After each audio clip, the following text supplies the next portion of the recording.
Isto é daqueles casos que eu estava a escrever e eu já só via nomes de vítimas e coisas horríveis que ele tinha feito e eu doía-me o coração e a alma. Porque lá está, eu conhecia o caso bastante bem, sabia quantas é que ele tinha morto e o que é, mas escrever, fazer todo um guião, organizar a informação toda, perturba-nos a nós cá dentro, porque Tiveste que... lá está, ele confessou 36, eu acredito piamente que tenham sido mais, porque um gajo passado da cabeça como ele era não tem um cooling period tão grande, é possível é que nunca tenham sido descobertas as outras, e se calhar ele estava a guardá-las naquela de se calhar só vou confessar mais tarde, tipo, para me safar da cadeira elétrica e não sei o quê. Só que chegou a um ponto em que eles já não disseram, olha, não vamos atrasar mais, pá, desculpa lá, já não podemos estar para aqui sempre a atrasar a data, porque ele teve 9 anos em death row. Até ser executado, tipo. Tudo por causa de appeals e coisas assim, não é? E appeals e novas confissões e coisas assim. Por isso, não sei. Depois de escreveres isto, se calhar tiveste que ir tomar um banho para te desinfetares. Vai tendo em conta que acabei a 100%, pá, 20 minutos antes de vocês entrarem na chamada. True. Estive ali tentando no chão um bocadinho, tipo, assim. Não, a questão é que eu acho que estes casos, apesar de tu saberes que são verdade, são tão falados que tu quase que o teu cérebro associa a não real. Eu sei que isto é parvo, mas é um bocado como ver, é como ver aquelas séries e filmes gore, não é? Tu dizes, ok, isto pode acontecer a pessoas, mas eu não estou a ver acontecer literal. E eu, se calhar, eu também não sou uma pessoa muito sensível em termos de gore. Quer dizer, gore sou. Deus me livre, não me mostrem filmes de terror gore explícitos. Gore contada, narrativa. Exato, tipo, lá está, eu sei o que é que aconteceu, eu vejo cenas do crime, tipo, sem problemas, mas epá, ver o número de pessoas que tipo, o número de vidas afetadas por um único idiota não deixa de ser, é humbling até, porque tu pensas que uma só pessoa tem o poder de lixar tanta vida e de estragar tanta coisa. E o que eu acho piada, não é piada, mas é o facto das pessoas, tipo, eu não sei se é porque é a Flórida ou o que é, mas eles terem feito literalmente ajuntamentos e acampamentos à porta da prisão. Quase que devem ter levado tipo churrascos e porcarias assim, tipo, para celebrar o homem ser morto. Haviam t-shirts e malta a vender t-shirts e coisas assim. Sério. Eu estive lá. Eu estive na morte do Ted Bundy, tipo. Aquilo foi quase como uma execução pública. Uma execução antiga, estás a ver? Quando quase que lhe cortaram a cabeça em praça pública, não é? Quer dizer. Sim. E houve muita gente, malta nova, que ou eram muito pequenos ou não existiam sequer quando ele andava a matar. Tornou-se num evento de a morte à pessoa que merece. Que é destas coisas, sim. No entanto, parece-me, não sei se concordo muito bem com o evento, mas foi uma coisa um bocadinho, quase faz a impressão, é a morte, acaba por ser a morte de uma pessoa, e nós podemos pensar nas coisas de uma certa maneira, mas no final do dia é uma pessoa que não é uma pessoa saudável mentalmente. Ou seja, eu não estou a tentar defender o Ted e dizer que ele é um pobrezinho, claro. mas claramente não é uma pessoa que é estável, que é saudável, não é uma pessoa normal. Sim. E é o Estado, um país, um conjunto de pessoas a celebrar a morte e a matar alguém que tem uma deficiência mental. Apesar de não ser uma deficiência mental igual à que nós vemos, ou seja, não é uma deficiência motora, não é algo... Não é aquele tipo de deficiências que eles podem usar para tipo plead insanity, não é? Para usar aquela defesa do mas ele estava insano, então em vez de o matarmos ou em vez de o aprisionarmos, vamos pô-lo num hospital psiquiátrico ou num hospital mental, não é? Sim. Exato. No entanto, ninguém pode dizer que uma pessoa que mata tantas pessoas e que age da mesma maneira que ele agiu seja alguém saudável, de acordo com a nossa sociedade. Sim. Porque tu és contra a pena de morte, não é? Sim. Neste caso em específico, acho que é bastante óbvio que o Estado e estas... a lei aqui matou uma pessoa que não era saudável. E não me sinto muito confortável com um país e um conjunto de pessoas estar a matar alguém que não é saudável. Pois. E muito menos saudável. E É também o que acho... tu dizes muitas vezes, nós falámos isto uma vez e tu disseste, e eu concordo, em certo modo, que é quase como o matar, é quase como, é uma vingança, Sim, porque não traz as pessoas de volta. E eu pessoalmente acho que este tipo de pessoas, especialmente o Ted Bundy, especialmente de pessoas que mataram tanta gente, são casos que merecem ser estudados por psicólogos forenses, por N pessoas, porque eu não digo que se possam evitar, mas para haver um maior entendimento e possível tratamento, quando ainda são novos, quando começam a existir os indícios, não é? Se calhar se entender melhor, pode-se tentar, não digo resolver, mas ajudar ou tentar estudar para, sei lá, para fazer alguma coisa. E ele, exatamente como nós também falámos ainda agora, ele andava a confessar a casos, a assassínios que ninguém sabia até quase ao dia da sua execução, e quantos mais é que ele levou com ele para a campa, não sim, é? sim. Que nós Quantas não sabemos. famílias é que nunca vão ter closure? Quantas famílias é que nunca vão saber o que é que aconteceu aos seus entes queridos, onde é que eles estão, não é? Não sei, é assim, eu sei que isto também pode ser um bocadinho controverso, porque é assim, pessoas evil, tipo pessoas más, é difícil uma pessoa perceber o que as faz más, porque é um bocadinho aquela coisa do assassinos em série ou psicopatas nascem ou são criados? Ou seja, é que são criados, é por fatores externos que lhes são alheios, não é? Porque uma criança que é maltratada ou tem influências horríveis, se no futuro vai fazer as coisas, não vou dizer que está livre de culpas, porque é um adulto, não é? Quando faz as porcarias, mas em criança não teve culpa daquilo a que foi exposta, não é?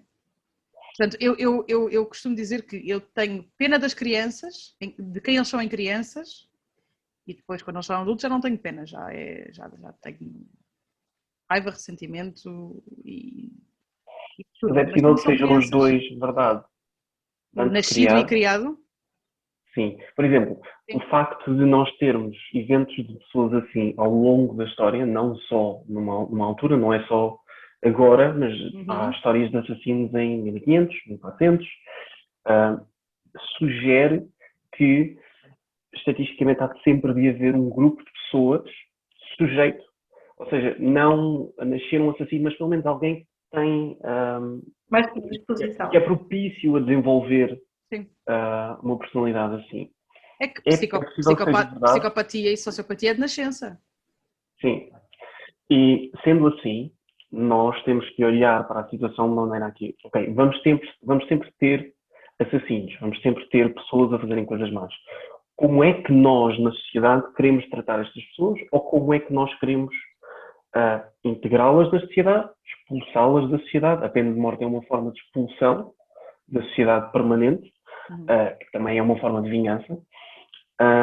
Mas num caso destes eu não vejo a possibilidade de haver a reforma da pessoa e reintegrá-la na sociedade, ou seja, ter uma vida normal, livre, como a tua, como a minha, pronto. Sim.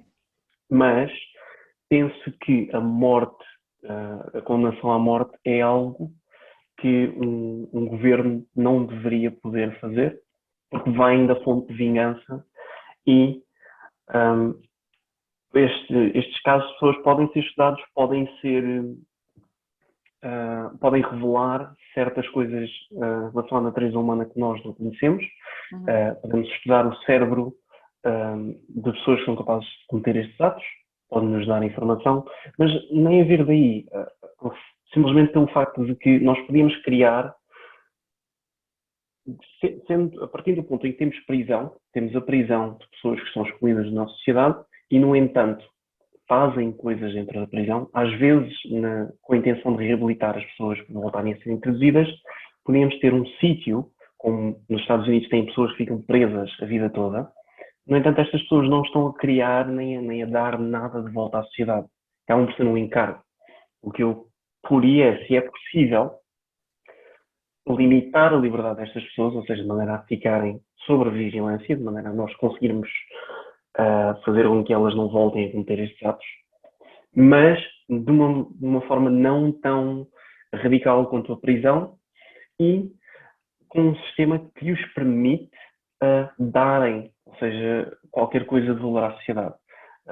Pelo trabalho, pelo estudo, da mesma maneira que cada um de nós vai trabalhar todos os dias e dar qualquer coisa de volta à sociedade. Sim. Sem termos que matar uma pessoa. Simplesmente pela ideia moral de que estamos a matar uma pessoa que está presa, que está indefesa. A pessoa que está a matar o assassino não recebeu nada, não foi familiar, não foi morto. Ou seja, não é uma questão de defesa, é uma questão de vingança social, que é algo que eu acho que não fica muito bem um governo, um conjunto de pessoas. E a tendência de querer a pessoa morta, a pessoa que comete o crime morta, é uma tendência que nós temos, se calhar, nos nossos momentos em mais sofrimento. Por exemplo, se acontecer alguma coisa a um familiar meu ou uma pessoa que eu gosto muito, óbvio que eu vou sentir aquela raiva, aquela vontade de pagar na mesma moeda. No entanto, apesar de ser contra a pena de morte, nessa situação eu tenho a certeza que mudava de ideias logo. No entanto, será que nós devemos definir as nossas regras da sociedade pela pessoa neste estado, no estado traumático em que acabei de perder uma pessoa às mãos de outra, ou ter alguém, um ente querido, maltratado ou qualquer coisa assim, às mãos de outra? Eu diria que não. Sim. Não sei o que é que tu achas. Não, eu, por exemplo, eu sou da opinião que, por exemplo, aqui em Portugal, a máxima pena é 25 anos. Isso para mim é ridículo. Porque eu tenho 31, eu posso sair daqui e matar alguém e com 56, certo? Minha matemática está certa, certo? Estou em liberdade outra vez e parecendo que não, entre os 56 anos e a data em que tu morres de causas naturais, tens mais 30 ou 40 anos ou 50 anos de vida. Sim, mas tu tens que olhar para o caso específico. Eu entendo o que é que quer dizer com a parte de reformar e por aí fora, não é? Eu estou a dizer, por exemplo, os 25 anos em Portugal, acho que as nossas penas, a ideia da pena é fazer com que a pessoa não cometa o crime e depois dar tempo suficiente à pessoa, pelo menos em Portugal, para refletir sobre o crime de maneira a que possa ser integrada na sociedade. Quando estamos a falar de um caso tipo Ted Bundy, em que ele não é uma pessoa saudável, ou seja, deranged, não existe possibilidade de reintroduzir a pessoa à sociedade. Mas se tu estás a falar de um homicídio, parece quase que justificado. Não é bem a ideia de quase justificado. Sim, mas haver uma razão qualquer para... Haver uma razão razoável. Ou seja, haver uma razão em que alguém mata o meu cão, alguém mata o meu cão e eu, tipo, de raiva dou-lhe um tiro porque mataste o meu cão. Por exemplo, isso é uma situação em que qualquer pessoa percebe, consegue perceber o sentimento, exato, mas a diferença é o sentimento e a ação. A maior parte das pessoas não agia. No entanto, isto é um crime que uma pessoa pode ser reformada e reintroduzida à sociedade. Sim, sem dúvida. Mas, por exemplo, se te aparecesse um Ted Bundy em Portugal, de acordo com a lei, essa pessoa também só ia levar 25 anos. Sim, na prisão. Na prisão. 25 anos na prisão. A questão aqui é, será que... Havia outra coisa que se pudesse fazer, não uma prisão, é isso que estavas a dizer, não é? Ou seja, nós temos pessoas na sociedade que não estão bem mentalmente, psicologicamente, e têm suporte. Não pessoas perigosas, mas, por exemplo, pessoas que têm alguma deficiência mental têm um sistema de suporte, quer na família, quer no Estado. Se funciona ou não é outra história, mas existem sistemas. Ou seja, será que em Portugal o Ted Bundy, passados os 25 anos de prisão, voltava à vida normal? Será que era isso que devia de acontecer? Eu acho que devia de ser introduzido dentro de um sistema de suporte ou uma instituição em que ele possa trabalhar, possa dar de volta à sociedade, mas controlado de maneira a que não consiga voltar a cometer o crime que fez. Sim. Olha, eu quando estava a ver aqueles fogos em Portugal há uns anos, aqueles horríveis, eu estava a dizer, olha, se pegassem nos presos, nas pessoas que estão encarceradas, sem fazer nada, e os pusessem a trabalhar nas matas, a limpar, a ganhar um ofício no fundo, não é? Sim. E mesmo que lhes pagassem uma ninharia, mas alguma coisa para terem no bolso, para quando saíssem cá para fora terem um pé de meiazinho, se calhar as matas eram limpas, se calhar os fogos não estavam tão maus, eles estavam a contribuir para a sociedade e estávamos a reformá-los, estávamos, de certo modo, estávamos a ensinar-lhes um novo... E quem diz limpar matas diz, sei lá, não lembro de outro caso que acho assim tão pertinente, mas ensinar-lhes um ofício qualquer... Coisas do género. Sim, ensinar-lhes um ofício qualquer, mesmo que lhe des, não, nem digo, mesmo que não lhe des um ordenado, mas mesmo que seja só ensinar qualquer coisa, já saem cá para fora capazes de fazer qualquer coisa, já não, porque aquilo que é mais comum é os presos saem da prisão sem, com uma mão à frente ou outra atrás, não têm onde cair mortos, não têm, muitas vezes a família não os quer ver ou não quer lidar com eles, e eles muitas vezes acabam outra vez por cair numa vida de crime e vão parar outra vez com os puxados à prisão, não é? Quer dizer... E quase sem escolha. Quando sais da prisão sem nada, o que é que vais fazer? Vais Viver na roubar rua para ou sobreviver, assaltar não é? ou roubar qualquer Pois. coisa? Voltam ao Existe crime. também, quase a pobreza incentiva, não incentiva, mas leva uma pessoa a ter que cometer um crime. No entanto, estavas a dizer, pagar-lhes uma ninharia. Nos Estados Unidos existem prisões em que os presos são pagos para fazer trabalhos a ordenados muito mais abaixo do que os ordenados mínimos, e o que isso incentiva é ter um maior número de presos na prisão e baixa o preço da mão de obra para a zona à volta. Ou seja, teriam que ser ordenados normais, teriam que ser coisas normais. Pois, ok. Não, faz sentido isso, faz sentido. Eu não tinha pensado nisso, tens razão. Mas sim, a questão é, por exemplo, nos Estados Unidos, aquilo que se fala muito é que há overpopulation, portanto, há demasiados presos nas prisões para as capacidades logísticas da coisa. E muitas vezes existem os que são libertados por causa disso, que às vezes não deviam ser, e depois há aqueles que, se calhar, não digo aí que às vezes as decisões das penas de morte e isso sejam muito influenciadas pela quantidade de presos que há numa determinada prisão, mas acaba por não ajudar logisticamente ter cada vez mais presos dentro das prisões, não é? Porque é o que tu dizes, lá está, e porquê que de repente, de vez em quando há aqueles riots, não é? E há aqueles, as prisões tipo, estão com um pouco staff e há ataques e não sei o quê. Porque eles são... E depois, nos Estados Unidos, qualquer merdinha faz-te parar à prisão durante uma data de anos. Sim. Exatamente. Eu, por acaso, estava a ler hoje, até foi um ator, o Mandy Patinkin, que pôs no Instagram dele a história de um rapaz que, em jovem, numa trip de heroína e cocaína, matou a tia-avó, uma velhota. Mas foi a única coisa que ele fez. Ele estava todo alucinado de drogas, matou a tia-avó, foi condenado à morte. E há anos que andam imensas pessoas a lutar, inclusive a família dele, a dizer que o perdoam e que não querem que ele fosse, não querem que ele seja executado, que ele é um homem reformado e ele foi, ele confessou e mostrou de verdadeiros remorsos àquilo que fez e ele foi executado hoje porque, independentemente de tudo o que as pessoas tenham tentado fazer, o Supremo Tribunal não reverteu a decisão deles. E ele foi condenado à morte por, ok, é justo, ele matou alguém, mas as circunstâncias, não é? Em que ele matou alguém têm de ser às vezes consideradas. E se calhar, ok, um homem que matou outra pessoa é horrível, mas não matou por maldade, não matou conscientemente, não é? Portanto, nesses casos, mesmo que seja para lhe darem a prisão perpétua, mas isso tanta gente a pedir que façam um overturn à decisão, não é? Às vezes vale a pena pensar nisso e tomar essas decisões de conceder perdões às pessoas. Não sei. Porque a lei faz um traço, ou seja, aqui é preto, aqui é branco, aqui morres, aqui tens prisão perpétua. Eu não sei se isso é pertinente, mas ele realmente era afro-americano. Eu estou a dizer preto e branco no contraste. Eu percebi, mas aproveitei para tipo... Sim. É provável que tenha afetado a decisão, sim. É provável que tenha afetado a decisão simplesmente pelas histórias que nós ouvimos constantemente, especialmente nos Estados Unidos, sobre os preconceitos que as pessoas têm.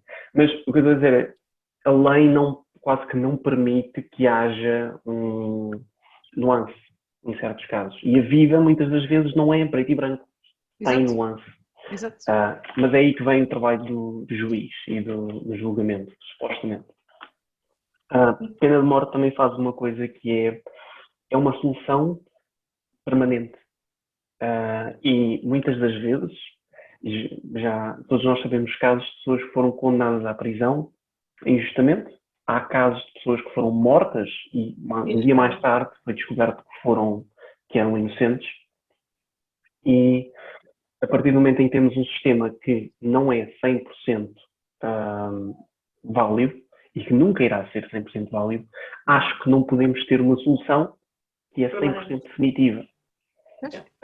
Quando tens o encarceramento de uma pessoa, essa pessoa pode ser compensada, pode ser perdoada, reintroduzida à sociedade, ou seja, deixa de ser um criminoso. Se uma pessoa é morta, estava morta.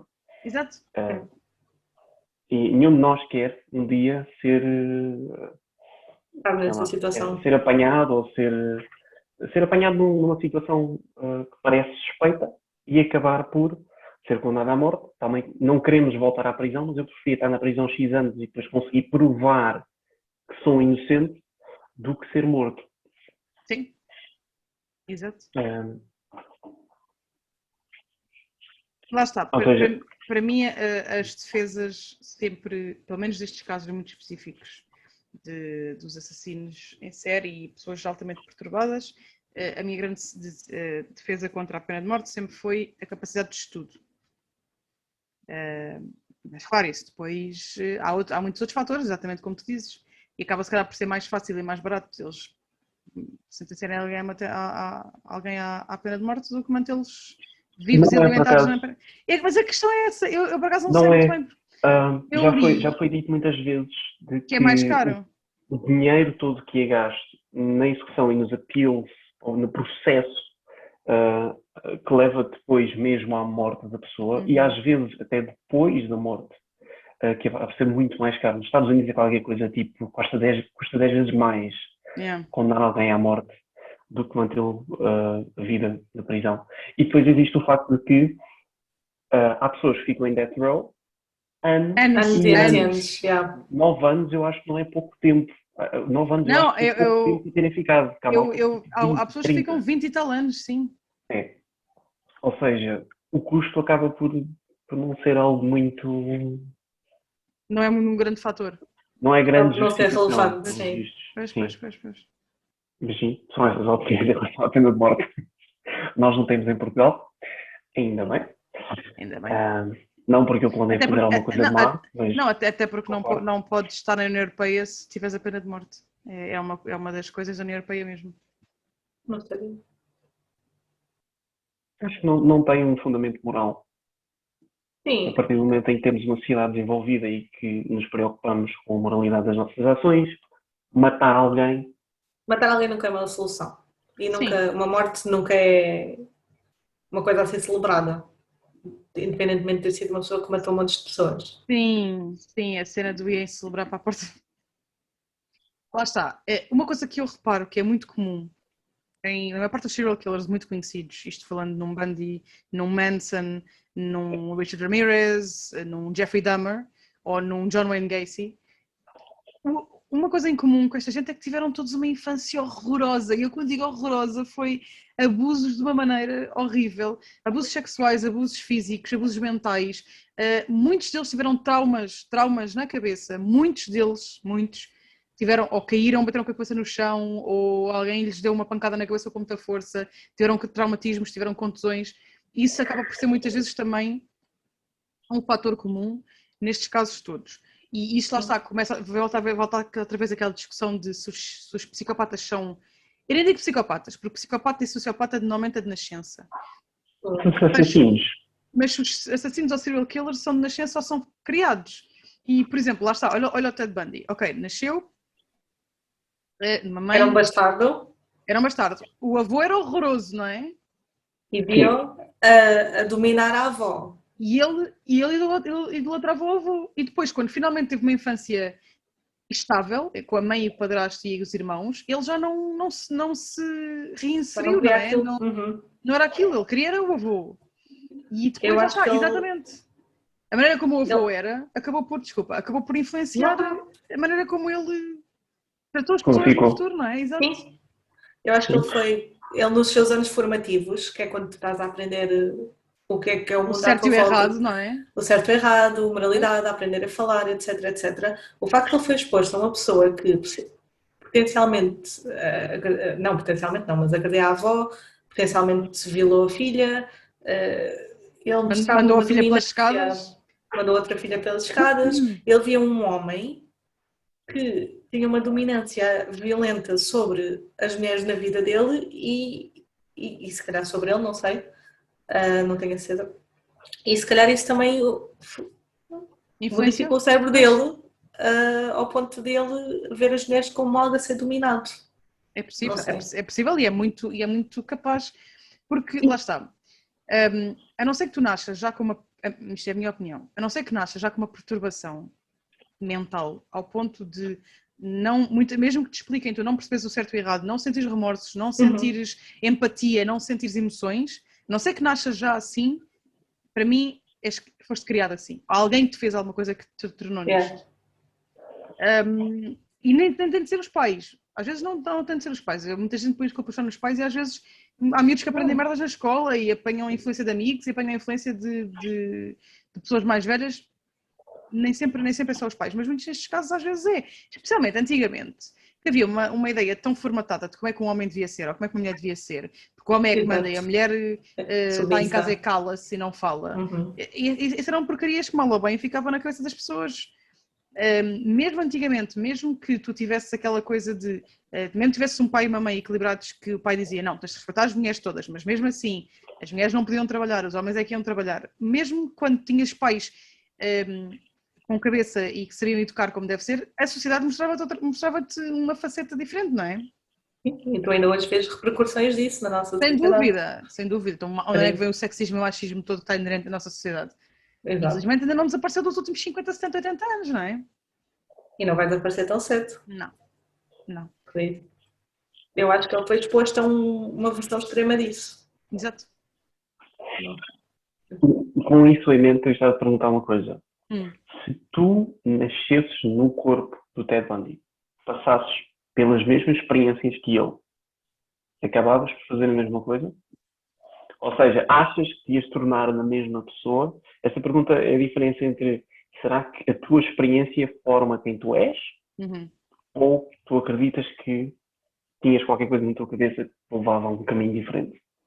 É assim, eu acho que tu nunca podes falar daquilo que fazias ou dizias sem estar na situação. No entanto, olhando para a minha vida, e a Madalena está aqui, não me deixa mentir, olhando para a minha vida, toda a merda que eu passei, toda a merda que eu tive de ultrapassar e aguentar, todos os traumas, todos os problemas, eu usei para ser mais forte e usei como exemplo de aquilo não se faz. Fazer.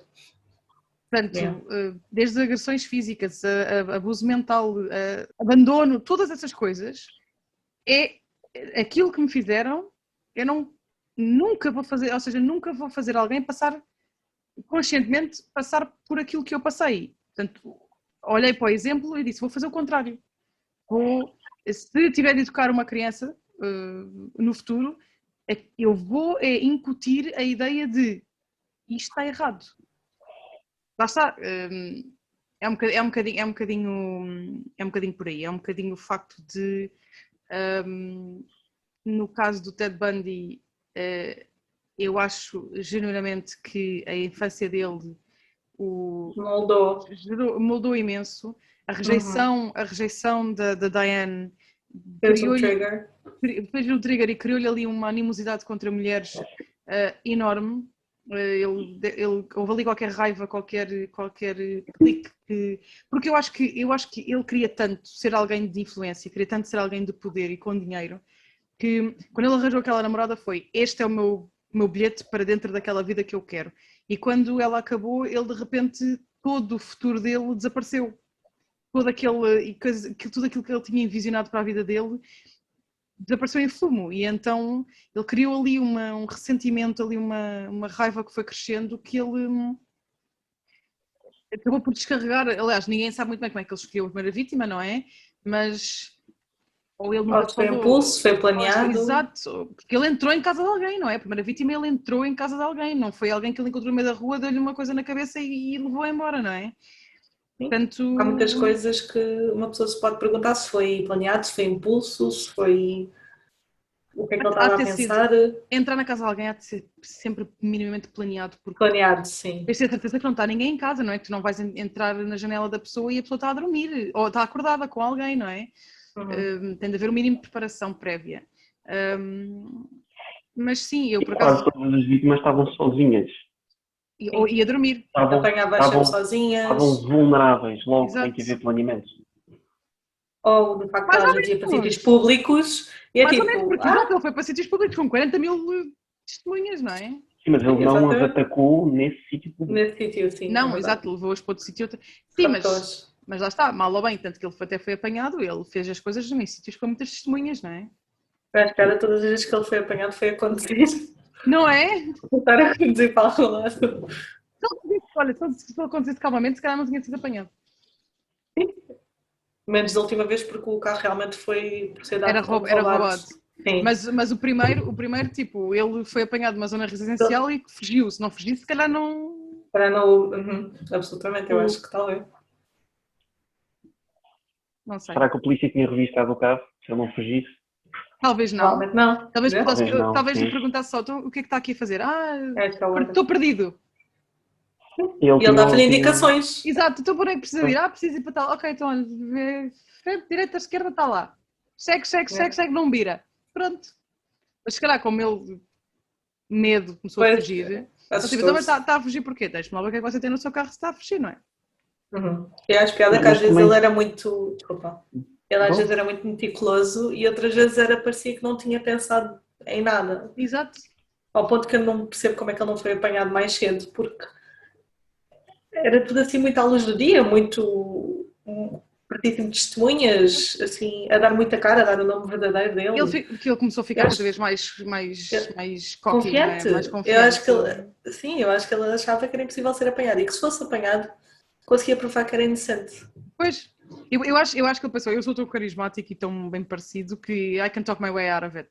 Tipo, eu consigo convencê-los só que sou inocente. Olhem para a minha carinha, tipo, se calhar foi ele quem lá está, ficou arrogante e ficou convencido. E isso foi o downfall dele. É sempre. A questão é, todos os grandes assassinos começam tipo a perder, tipo, eles começam muito timidamente, não é? Uma pessoa aqui, outra pessoa ali, não sei o quê. E vão ganhando confiança e vão gostando tanto daquilo que estão a fazer. E a certo ponto perdem-se, é assim que são apanhados. E ainda bem, se não. Sim, já viste. Assim, já houveram alguns. Já houveram alguns que nunca foram apanhados, provavelmente. E depois tens aqueles que não são apanhados durante anos e anos e anos e depois são apanhados, como foi agora o Golden State Killer, que não foi apanhado durante 40 anos ou o que é que foi e foi descoberto agora quando tinha 80. Pois. A ciência forense está a desenvolver, provas que havia antigamente não conseguiam ser analisadas, estão a ser analisadas agora, não é? E especialmente hoje em dia, eu acho que cada vez menos crimes ficam por se descobrir. A não ser que seja uma coisa completamente random, a não ser que eu, tipo, literalmente saia de casa, cruze-me com alguém num descampado, lhe dê um tiro e fuja, que não há nada que me ligue a essa pessoa. A não ser que seja um caso assim. A tua localização. Hoje em dia é difícil, porque tu andas literalmente com um GPS no bolso, não, exato, depois. Exatamente. Há muito, por exemplo, quando falaste depois dele fugir, que foi de um lado ao outro dos Estados Unidos. Hoje em dia não fazia isso. Hoje em dia ele não passava uma única fronteira de Estados Unidos. Exato. Era diferente. Estamos a falar de um mundo antes de 9/11, antes de tecnologia, antes de ameaças de terrorismo que levam a isto. Hoje em dia há câmaras em quase todo lado, por isso também. Sim, a tecnologia desenvolveu a um ponto em que tu já não consegues dar um peido sem alguém saber. Tipo, toda a gente sabe o que é que estás a fazer. Chega ao ponto em que eu estou a falar ao pé do meu telefone de qualquer coisa e passado 20 minutos tens um anúncio disso. Exatamente. Não. Lá está, tu hoje em dia. Então, claro que isto muitas vezes é coisas que há nos filmes que às vezes não há em vida real, mas as coisas vão sempre desenvolvendo, tipo, e tu hoje em dia quase que consegues descobrir com os passos todos de uma pessoa, exatamente porque passou em tantas câmaras, fez tantos pings em tantas coisas, tu consegues quase que ver desde que a pessoa se levanta da cama até que volta a deitar-se todos os segundos do dia dela. Absolutamente. Antigamente não é? Antigamente, sei lá, se tivesse uma pessoa que estava sempre a saltitar de estado em estado, como é que ias apanhá-la? Sim. Não é? E antigamente tinhas as coisas em papel. Há histórias de. Até houve um filme que é. Apanha-se de poderes, ou coisa assim. Sim. Que são tipo. Malta que falsifica documentos. Sim. Tu antigamente conseguias era de falsificar papel. um papel. Sem nada, sim, com quase nada, não é? Não faz nada. O homem deste filme, o Leonardo DiCaprio, andou a voar aviões, trabalhando num hospital como médico. Eu vi o falsificar filme, eu documentos. gosto muito. Exato. É. Hoje em dia não dá, quer dizer, Hoje em dia, até para Hoje provar em dia é mais este. complicado. dá, Sim. mas é mais complicado, exato. Eu não diria não dá. Sim, Não é é que eu mais saiba fazer complicado. alguma coisa, mas eu não diria não dá. Sim. Para os senhores do FBI que nos estiverem a ouvir, nós não fizemos nada. Os temas que nós temos são, nós somos os nossos dados e nós estamos sob vigia, não é por uma questão de crime, é por uma questão de publicidade. É para saberem o que é que te querem sugerir para tu comprares. É um motivo económico. Os dados são guardados não há dados. Quando há um crime, existe o recurso a esses dados. Só isso. Pronto. Acho que é isso. Acho que já conversámos muito sobre isto. Portanto, esta foi a história do Ted Bundy e as nossas opiniões sobre ela. Realmente ele é um dos assassinos, um dos serial killers mais mediáticos, famosos do mundo. Quase que, lá está, começou esta... para muitos começou a obsessão por serial killers e por estes casos. Foi muito a ouvir a história do Ted Bundy. Quero agradecer-vos imenso por terem estado aqui hoje comigo a falar sobre este caso, que eu sei que vocês também vos interessava muito, e por exporem as vossas opiniões e por me fazerem também ver coisas de certos ângulos que eu não tinha pensado. Muito obrigada por me terem ajudado com este episódio. A quem estiver a ver em casa, agradeço por terem estado aqui também connosco. Espero que tenham gostado e que continuem a seguir-nos. Para quem está no YouTube, não se esqueçam de fazer like, subscrever e ligar as notificações para receberem os avisos de quando os vídeos forem postados. E até à próxima e até já! Tchau!